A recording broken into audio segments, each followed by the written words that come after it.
Corey White here with another day in the life of an EHS professional.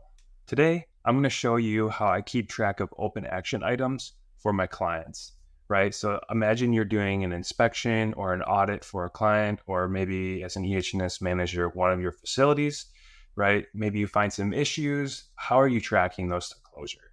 I'll show you two ways of how I do that.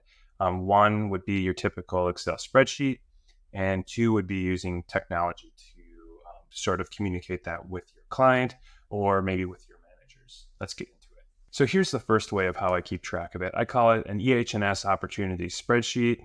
This really kind of talks about getting more to leading metrics versus lagging metrics, right? Preventing an injury from happening by getting employees to report things, by doing audits, etc.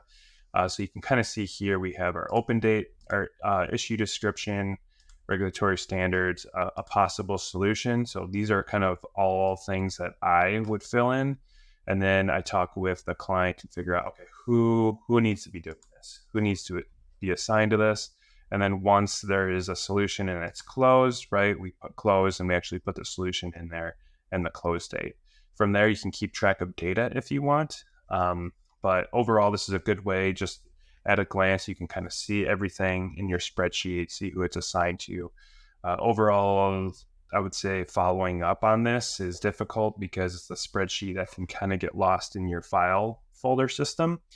But it's a really good way, right away when you're starting as an EHS manager at a new facility, maybe for the first time, or you're just starting as an EHS consultant, to kind of keep track of these things.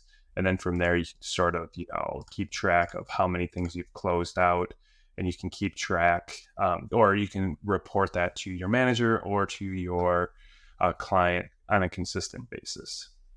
The second way I do it is through an online platform. I use Proact EHS as an EHS management software. So you can see here, as an admin, I can assign what are actions.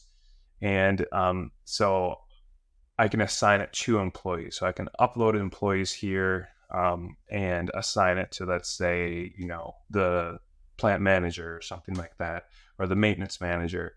And then they will see it kind of on their dashboard because they'll have access to the system too. So it just makes the communication a little bit easier. So you'll see actions here. I assign these to myself so you can see what it looks like. So actions here, if I go up to my dashboard, you'll see that I've been assigned some of these actions, and there's 17 total here. So if I go into actions, you'll see that all of them are here. And I just did a bunch of machine guarding assessments. So a lot of these have to do with machine guarding. But now just imagine I'm like the maintenance manager, for example, right? I go into the system. I see exactly what needs to get done. Okay, yep, this needs to be guarded. There's some guarding removed, and we need some bottom guarding here. I can come in here, fix that, acknowledge it, and then now imagine you're an EHS professional again. I can come into these settings and I can see, right, whether they've been completed or whether they're just published and open, right? So this prevents the need from needing a bunch of meetings and follow-up meetings all the time and reviewing and clicking into a spreadsheet. This sort of automates a lot of that communication and it provides more accountability. So overall, hopefully that this was helpful. The first step, get that spreadsheet created in order to start tracking these things, but really the future is technology. So find a good platform to use to track these action items. So when you're doing your audits and your inspections, you have a good place to put it, and then there's accountability in order to get those things closed. Hopefully this video was helpful for you. We'll talk to you soon. Thanks.